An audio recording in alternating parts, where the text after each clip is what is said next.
Hey everybody, I'm Cheryl Swift, the Duchess of Rock and Roll. I'm here tonight in St. Louis at the Old Rock House with Tennessee Jett. That's right. How are you, man? Good, how are you doing? I'm good. It's so good to see you again. Yeah, you too. I feel like I just saw you a few minutes ago. Yeah, it wasn't too long ago. When was Columbia? Columbia was last month or a month and a half ago? No, I get time confused. Dude. I don't know. Well, the show was canceled. Now Cody's rescheduled. That's right. Are you going to be on the rescheduled show? I am. Me and Ward are both Yes. So everybody, if you don't know, this is Tennessee Jett. He's an amazing one-man show. I am mesmerized by how you do all that. Oh, it's nice of you to say. Do you have laser focus everywhere else in your life? No, I have little focus. I can't even get home from the store half the time because my mind's running in too many places. But yes. Yeah, but on stage it seems to work a little bit more in my favor, I guess. Yeah, I mean, you got to look him up if you don't know his music already. Is it TennesseeJett.com? What is your website? Yeah, that's TennesseeJett.com. right. Mm-hmm. He does everything. I've seen, it's harmonica. You could just tell him what all it is because I'm going to mess it up. I just play drums and guitar and harmonica and sing. Just a little bit. And all at the same time, mind you. Mm-hmm. So that night in Columbia, I've known about you, talked about you, loved your social media, and then I finally got to see you in Columbia, and I was like, oh my God, I'm so mad. I've never gotten to be in your presence before. Oh, I love your lyrics, I love your musicality, and I love the things you stand for. Oh, well, thank you very much. One of the reasons is Cody Jinks, our buddy, yes, has his new album coming out, and why don't you talk about what part you have in that? Oh, yeah, we wrote the title track, Lifers, together. Yes. Yeah. And in Lifers, mm-hmm. there's a verse about women in music. Oh, the second verse, right? Yes. Yeah. I know that I've seen you talk about before how you feel about, lately there's been a lot of talk about women not getting their fair share of the market. Mm-hmm. What do you as a man in the business think about that? I just want the best songs to win, and I think that these days in particular, I don't know if it's because women aren't making bro country music, which is kind of like a real, it's a very mass consumption type music. For whatever reason, and maybe it's just always been this way, but it seems like the music that women are making is more heartfelt and sincere, and there's just kind of a perspective and a point of view that you're just not really hearing that much these days. And so if the best songs are going to win, then there's going to be a lot more songs that are by female artists, out, whether it's radio or whether it's just women being promoted at, festivals. Right, radio play, festivals. Getting paid, the same as male artists at clubs when they're drawing just the same amount of people, Right. I think it should be merit based, and I think it's right now there's a lot of women of merit that are just not getting their chance, And so right. I think it was important in that second verse that we made the character of females, just because it was just kind of right. I don't know. You try to do what you can to shed light on things that you think need to have light shed on them, right? And hopefully people hear it, and their perspective can maybe be changed. It's the first thing I noticed about Lifers. Oh, awesome. The first time I heard it, played it a second time, and I was like, wait a minute. She's a troubadour queen. Yeah. And as a woman who works in the music industry, mm-hmm. I take a lot of grief. Like, why are you hanging out with all those men? Why are you going there? And I'm like, wow, do the women artists get the same grief? I mean, we're women, right? And so it felt so lovely to have a good character. Like, she's trying. She's doing it. She's working it, and she's a lifer at it. You just see it just see it so often. And I can only speak from a guy's perspective because I'm a guy. Right. So I don't know. So it would be disingenuous for me to...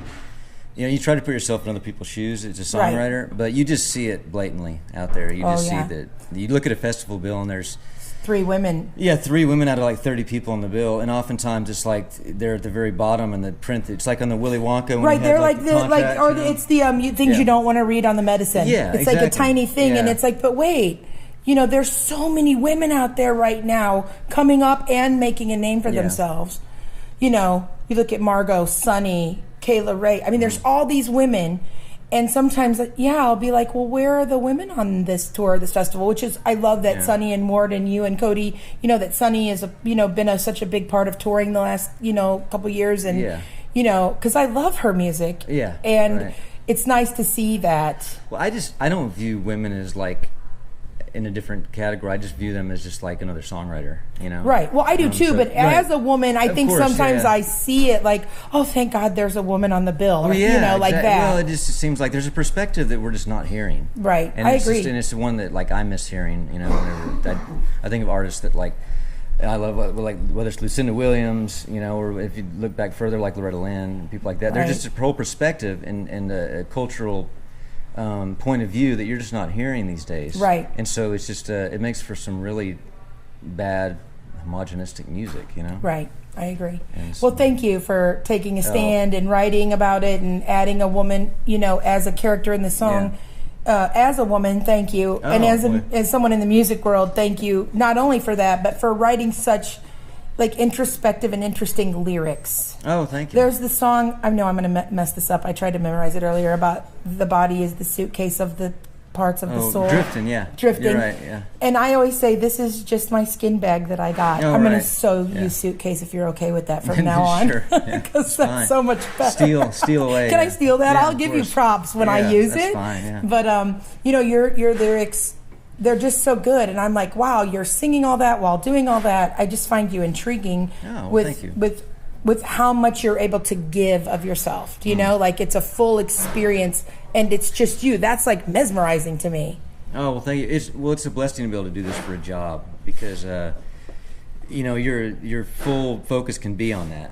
You know? So it's I don't have a lot of distractions that will take me away from that. So it's a blessing to be able to do that. And then you make sacrifices so you can be in a position where you can devote your attention to it. And so I get that. Yeah, I mean, it just goes that way when you're passionate about something. It shows, and in your work, it for sure does. One of the cool things that I wanted to ask you about was about a year ago, I guess, I saw this record online that I desperately wanted until I saw the price tag. No offense. No. Tell them about what this cool thing was the record company Oh, you're did. talking about the whiskey filled record? Yes, the whiskey record. We had some special records made, and just for the record, I couldn't afford the record either. Okay, so good. I feel because wasn't it almost $200? It was one of those. Well, it was the first. Filled record where there's two separate cylinders of like liquid filled. There was Jack Daniels and there was like Coke in the record. And the reason it was so expensive is because it was so damn time consuming to make. I didn't make it. Complicated. What was the name of that company? The label that put it out is a label called Phonoflow. Phonoflow. And we worked on that thing for months before launch. I mean, there's no telling how many records that were like wasted because they just like didn't work until they were perfect. You know, a record would leak or a record would just like it just wouldn't set right. You know, whatever. Right. So there was a lot of money spent before we even like launched it as a product. Yeah. Yes. So and they were in such a limited quantity because he was just like, you know, look, it takes me like so long to make these things, and so they were very. There was a very kind of unique project. Yeah. And then those I saw recently, there are duck calls. Are those for sale, or did somebody make that special for you? No, that was a friend of mine named James Walker made those, and we sold them and then donated the money to a charity. Oh, that's awesome. Yeah.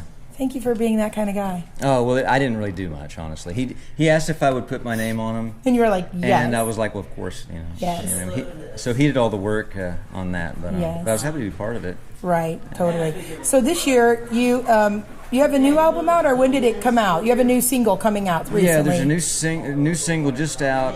It's a cover of the old Waylon Jennings song, Waymore's Blues, and then Cody sang with me on it. And it's really good. Yeah, it's a real trippy version of the song. It's real different.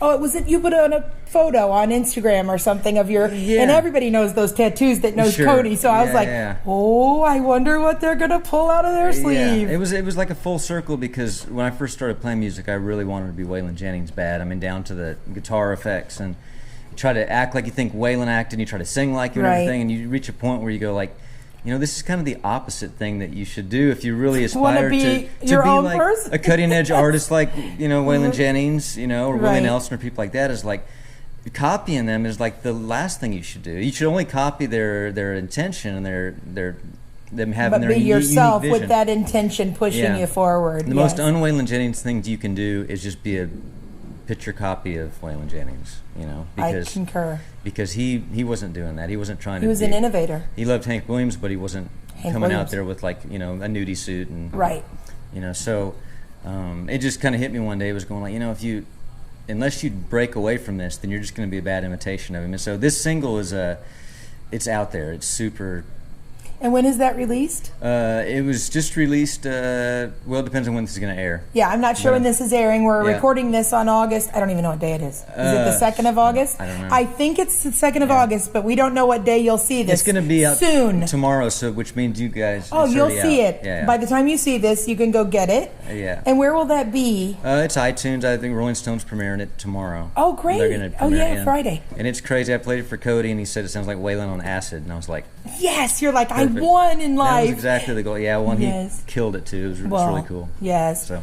So tell the people where they can find information about you. Just TennesseeJett.com. And you're on all the socials. Facebook, Twitter, Instagram. Yeah. Well, I just want to say that people who follow their dreams, and especially someone like you who's doing it, really, it's you. I mean, you have a great support system, but you're up there with all the instruments and your voice being an instrument. It's mesmerizing to me who you are and who you get to be up there. And I'm so thankful for you because your music just blows me away. Well, that's sweet of you to say. Thank you. You're so welcome. So we are going to get out of here because the doors are about to open and it's going to sound like a stampede upstairs. Yeah, it's going to be loud. So I'm Cheryl Swift, the Duchess of Rock and Roll. We're here tonight at the Old Rock House in St. Louis. This is Tennessee Jett. Check him out. He's a badass. And we wish you all peace, love, and rock and roll.